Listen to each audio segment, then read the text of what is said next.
Coach's Show, and I will be talking to Coach Russ Davis from the women's basketball program. So Coach Davis, how do you feel that last season went? Well, I mean, obviously pretty well.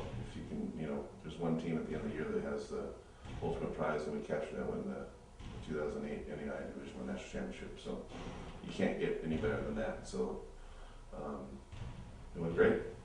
So what are your thoughts for this upcoming season? Well, I think we'll have continued success. We have a young team. We have one senior and one Gregory, and we have a lot of returners, but they're sophomores and one or two juniors, and they got a lot of good experience last year playing in those kind of in that kind of environment, and competed very well with the best in the nation. So I have high hopes.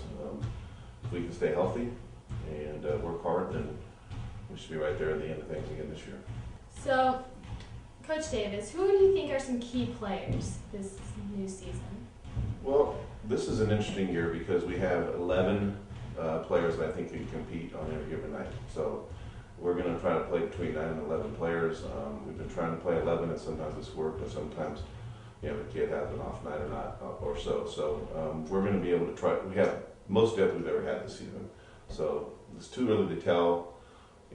You would think Lauren Gregory's going to be right in there because of her.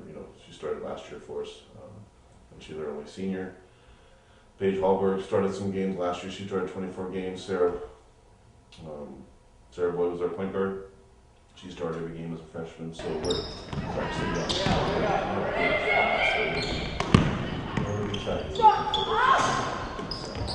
we have a couple simple rules: no drama, because drama kills, and don't let your teammates down. So if you can follow those things, and then we put things, we prioritize things. We put God first, and family second, and academics third, and basketball fourth. So if we have those things in order, we're going to be in good shape. So those are the kind of things that we rely on, and we don't have cliques or drama or anything stuff like that. We're not going to deal with that stuff. So we usually don't have those kind of problems. Thank God. So you guys already had some games. How do you feel that the team did in those games? We did really well. We played 3 games up in Montana, in the altitude up there, a long ways away from home. We won all 3 of them by an average of about 25 points in a hostile environment with no fans. So it was just us, and I was really happy with our performance up there. So we got a couple big games coming up. We got a big game Saturday, and then next week we play Union and Lee, who are ranked in the top 5 in the nation. Union's ranked number 1, and we're ranked number 2. That'll be a great opportunity for our fans to see great college basketball here. Hopefully we'll get a big crowd out for that. So you guys had some tough games. What are some of your personal views on those? Well, we had some exhibition games against some Division I teams that were on a completely different level than us. They were ranked in the top 5 in the nation. Those are teams, their smallest player on the floor was bigger than our biggest player. So it was kind of, but that was good for us to go play in front of 3,000 to 4,000 people and play those kind of teams in that level. Because at our level, we usually do pretty well. We've been ranked in the top 5 in the nation for the last 8 years. So it's good for us to go play teams like that, and they took it to us, and it was good. And then we played UC Santa Barbara this past Tuesday, and actually took them to overtime, and they were another Division I team. They're the Big West Conference champions, and they went to the NCAA tournament last year. And we had a 3-point lead with under a minute to go, and the girl hit a 3-point shot to tie it, so we lost in overtime. So we're right there. We're going to be, it's going to be an exciting year for Vanguard women's basketball. Okay, so who do you feel are some of the key players this season? Kobe, Kevin Garnett. Those guys are tough. You mean on my team? Yeah, on the women's basketball program at Vanguard. Okay. Well, like I mentioned before, Sarah, and we got some newcomers in here with Rachel and Diana, and we both transferred in. Therese, who some of our fans out there may not be aware of, but she was a 6'5" center that came in our team bonding trip. She broke her neck, and she's battling being paralyzed right now. So that's been a major setback for us. She's with us in spirit, and we're in constant contact with her. So Coach Davis, how do you feel about what happened with Therese has affected the team? Well, it's been it's been a whirlwind of emotions. It's something you can never prepare yourself or your team to go through. You just kind of, you really just kind of trust in God and put all your faith there and with each other. And we all know things have been mapped out for us already, and we also know He's the ultimate healer. So we've been praying for her to heal.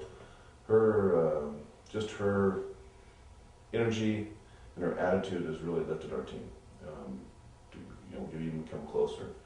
And her work ethic and her rehab to try to get back to walk again one day and stuff like that has been really inspirational. So we've been using that, and she's been, we've been going down there lots and visiting her down in San Diego. She's hoping to go home early December to an outpatient rehab place. She can go home and she'll just continue rehab, but she'll just have to drive there. It's going to be a long process. It's going to take at least another year before they can see exactly what she's going to have and not have. So it's a life-changing thing, and it's really tough for people like myself that are actually there with her in the water when the accident did happen. So there's not a night that doesn't go by where I don't dream about that, or it's not really a dream, it's more of a nightmare that I don't have. They wake up 3 or 4 times a night, and it's been tough. But I got that call last night from her at 10:30. I was actually sleeping, and it was a good call. I'm glad she woke me up, because she said for the first time since her accident she's been able to move both of her legs. Oh, wow. And that was a true blessing and true miracle. So we're really excited about that. And so she was able to move them kind of together. Like I said, for the first time, she did about 15 or 20 times, and she was really excited. You can hear it in her voice. So that was a great praise report. So. Do you feel that she's a motivation to the team or an inspiration in a way? Both, absolutely.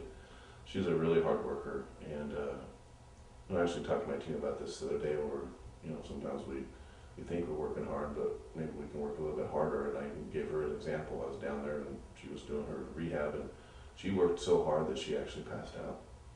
And then she woke up from that, and she wanted to go back to work again, and then she worked so hard there that she vomited. I mean, her work ethic is incredible. And I'm like, if she can do that, then we can at least run up and down the court a little faster.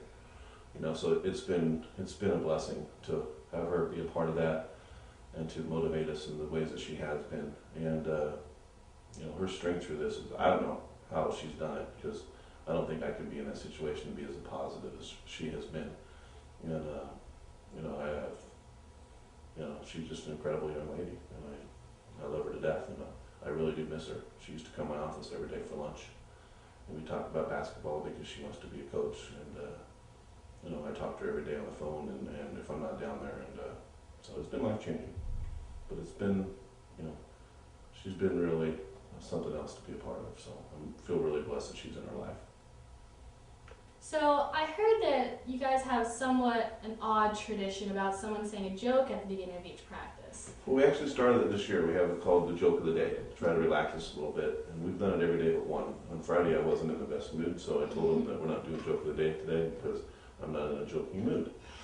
But we've done that, and we kind of rotate that a little bit, and it's been a good way to loosen us up a little bit and take our thoughts off different things. And sometimes it's hard not to think about her, in that situation and whatever. So we've been trying to take the edge off a little bit and doing that, and it's been a good thing. So every team focuses on certain aspects, certain attributions about the game. What do you feel that you focus on primarily? I think ours is mostly about hard work and effort and teamwork, and then obviously doing the stuff that we do to get us prepared for the games.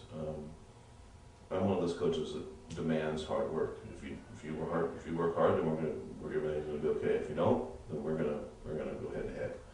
But we're lucky that I recruit those kind of players that want to work hard and they understand to be successful and to compete and have the success that we've been able to have here, that you have to have that. So that's one of our main focus points, is we just really work on working hard. If you do that, then the score's going to take care of itself.